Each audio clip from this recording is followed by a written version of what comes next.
அண்ணாவென்றெல்லோரும் அழைக்க வந்தார், 1000 தலைமுறை தழைக்க வந்தார். அண்ணா அண்ணா அண்ணா எங்கள் அன்பின் தீபம் அண்ணா.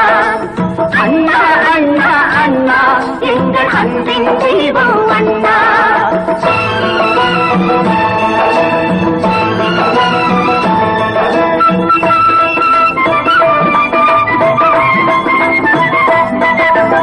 எதையும் தாங்கும் இதயம் கொண்டு தன்னை எதிர்ப்பவர் மீதும் கனிவு கொண்டு, எதையும் தாங்கும் இதயம் கொண்டு தன்னை எதிர்ப்பவர் மீதும் கனிவு கொண்டு, வைதவர் யாவரும் வாழட்டும் என்றே காட்டிய இதயம் அதுவல்லவா, அது வள்ளுவன் காட்டிய வழி அல்லவா.